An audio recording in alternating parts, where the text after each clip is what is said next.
जो बाजारवाद दुनिया के एक नाजायज़ और बेहद आवारा आर्थिक प्रणाली के रूप में 1992 में क्षितिज पर आ गया था। उस बाजारवाद ने पश्चिम की नग्नता, वस्त्र, सिनेमा, तंत्र, हमारी रहन सहन, हमारी स्टाइल सब पर बुरी तरह सबको प्रभावित किया है। और इतना ही नहीं, बाज़ार का तो ये लक्षण ही है, बाज़ार की तो एक विशेषता है कि आपने पैसा दिया, सामान खरीदा, उसके कचरे को वहीं फेंक दिया, खाया फेंक दिया। ये बाज़ारवाद का असर है। भारतीय संस्कृति को विनाश की ओर पश्चिम की सभ्यता और संस्कृति ले जा रही है। द लोकतंत्र से बातचीत करने के लिए सामाजिक कार्यकर्ता भी कहा जा सकता है इन्हें। दिल्ली विश्वविद्यालय में इतिहास विभाग की एक फेलो है और वहीं दिल्ली विश्वविद्यालय से आप पीएचडी भी कर रहे हैं। आपका नाम डॉक्टर संपूर्णानंद मल जी है। डॉक्टर साहब, आपका बहुत बहुत स्वागत। अभी आपने देखा होगा कि देश में भूचाल मचा हुआ है। देश में एक दुखद घटना हो गई है अपने प्रदेश में, उत्तर प्रदेश के हाथरस में। ये बहुत ही दुखद घटना है। एक युवती के साथ गैंग रेप हुआ है।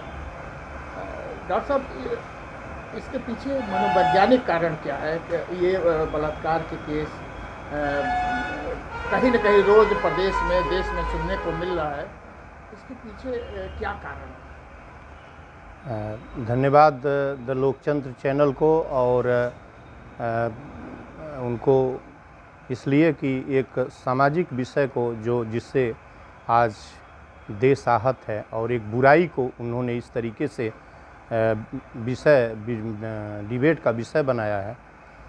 विषय के प्रारंभ में मैं अपने को बता दूं, मैं डॉक्टर संपूर्णानंद मल, दिल्ली विश्वविद्यालय से इतिहास विभाग में पीएचडी किया हूं और मेरी दृष्टि जो है, इन्होंने मनोवैज्ञानिक कारण पूछा है, तो मेरी दृष्टि बाजारवाद की बुराई से पैदा हुई अनगिनत जो खतरे, जो बाजारवाद की जो सबसे बड़ी जो एक बुराई जो नग्नता होती है, वह उस बाजारवाद की निकली। यह एक जो एक मनोवैज्ञानिक कारण जो पूछ रहे थे, ये उस बाजारवाद से निकली है। जो बाजारवाद दुनिया के एक नाजायज़ और बेहद आवारा आर्थिक प्रणाली के रूप में 1992 में क्षितिज पर आ गया था। उस बाजारवाद ने पश्चिम की नग्नता, वस्त्र, सिनेमा, तंत्र, हमारी रहन सहन, हमारी स्टाइल सब पर बुरी तरह सबको प्रभावित किया है। और इतना ही नहीं, बाज़ार का तो ये लक्षण ही है, बाज़ार की तो एक विशेषता है कि आपने पैसा दिया, सामान खरीदा, उसके कचरे को वहीं फेंक दिया, खाया फेंक दिया। ये बाज़ारवाद का असर है। भारतीय संस्कृति को विनाश की ओर पश्चिम की सभ्यता और संस्कृति ले जा रही है, एक बात।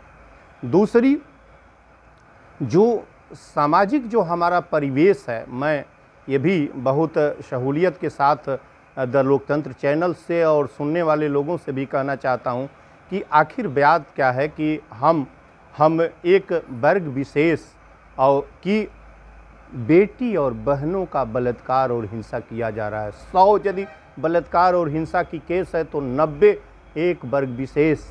मुझे शर्म आती है कहने में, आखिर मेरे घर की बेटी बहन क्यों नहीं है? क्यों मैं तलाश नहीं रहा हूँ इस चीज़ को? ये कब तक इतना बड़ा अपमान इस सभ्य समाज में जो इतना सभ्य है, बेटी पढ़ाओ बेटी बचाओ का हम अभियान लेके चल रहे हैं। आए दिन हमारी बेटी बहन बलात्कार हमारी बेटी बहन का हो रहा है, हत्याएं की जा रही हैं। ये दर्द का विषय नहीं है?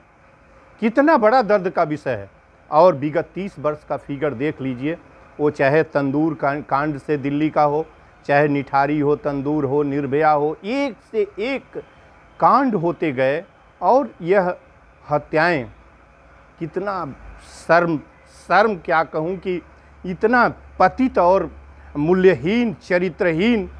और उसके कारक हम लोग हैं, हम सभी हैं, उसके कारक हम सभी हैं जो पोस पाल के पश्चिम की सभ्यता को रख रहे हैं। ये माना जाए कि भारतीय संस्कृति पे पश्चिम की सभ्यता हावी हो रही है?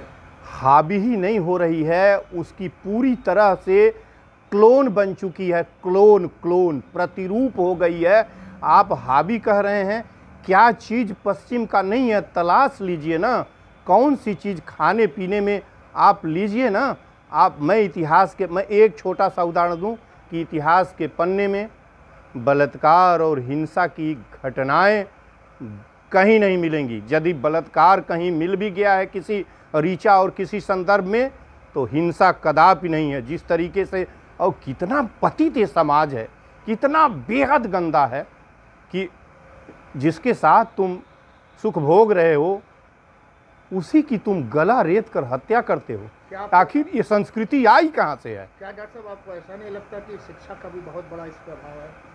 देखिए, मैं एक और आपको उल्टी, मेरी जो बात है शिक्षा का बेहद असर है, लेकिन मैं एक बात कह रहा हूँ कि समाज पिछले 30 वर्षों से आप शिक्षा की स्थिति देखिए कि शिक्षा इस समय लगभग एजुकेशन हमारा 70-75% तक हो गया है। जो शिक्षा है हमारी, शिक्षा बढ़ती जा रही है, बलात्कार और हिंसा भी ठीक ठीक उसी ढंग से बढ़ती जा रही है। एक बिंदु जो मैं निकाल रहा हूँ, लेकिन प्रश्न ये है कि बलात्कार और हिंसा करने वाले और जिनका हो रहा है वो कौन है?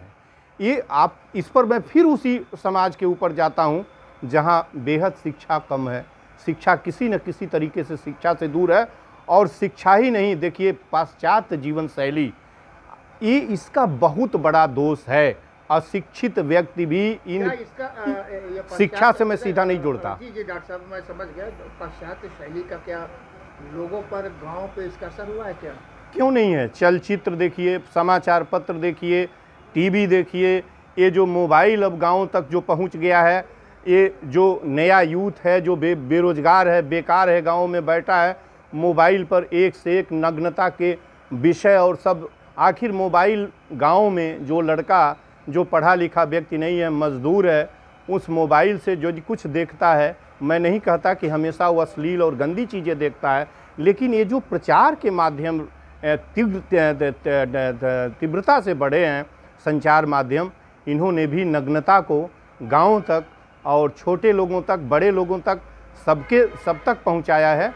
ये सही बात है कि शिक्षित लोग इसको परहेज करके, या शिक्षित लोग इन वर्जनाओं से, इन बुराइयों से कुछ अपने को रोक कर रखे हुए हैं। लेकिन ये मैं बार बार कहता हूँ कि समाज ज्यों-ज्यों शिक्षित होता गया है, बाजार उतना ही बढ़ता गया है। और ये इस बाजार ने तो, ये नग्नता ही नहीं, इस बाजार ने हमारी पूरी सामाजिक दूरी, हमारे परिवार के एकता को तोड़ के रख दिया है। इस बाजारवाद ने तोड़ा है। संयुक्त परिवारों का जो पूरा ताना बाना था वो टूट चुका है। और यह, इस बलात्कार और हिंसा को मैं सामाजिक बुराई, मानसिक विकृति, और मानसिक विकृति विशेषकर पश्चिम के बाजारवाद से निकला, वैश्विक प्रणाली से उदित हुआ मानता हूँ। इसका जो विभत्स रूप है आपके सामने आ रहा है।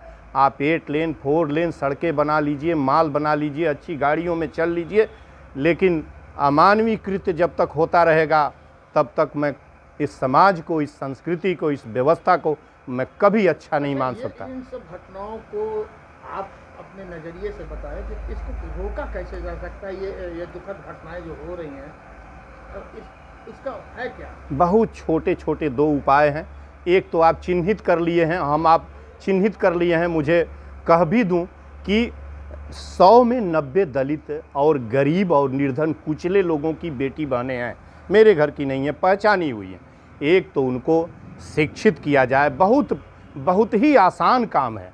और दूसरे, एक कठोर कानून तो होना ही चाहिए। अभी साल भर पहले बलात्कार और हिंसा पर जो कानून बना है, उसके बाद इतनी बड़ी बड़ी घटनाएं हुई हैं, इतना पेचीदा क्यों बनाया जाता है? सामूहिक तौर पर यदि 4 लोग किसी बेटी बहन के साथ बलात्कार और हिंसा में पकड़े गए तो प्रोसिक्यूशन का इतना लंबा प्रोसीजर क्यों अपनाया जाता है? डर और भय खत्म हो गया ऐसे बलात्कारियों का। कठोर से कठोर उनके साथ, ये कहने से नहीं होगा, कठोरतम मैं हूँ, मुझे फांसी पर लटका दिया जाए। और लेकिन पहले उसको बताया जाए, वो अनभिज्ञ है उन बुराइयों से और उनके कृत परिणामों से कि क्या इसके परिणाम होने हैं, वो जानकार नहीं है। उदाहरण के तौर पर एक गांव का अनपढ़, जब कोई दलित या कोई भी व्यक्ति अनपढ़ जब प्रदेश में पहुंचता है, बड़े शहरों में, और यदि उसको सामाजिक बुराई और सामाजिक चीज़ें और इनके लाभ और हानि के बारे में नहीं पता है, गुण दोष के बारे में, तो उससे कुछ चूक होने की संभावनाएं ज़्यादा रहती हैं।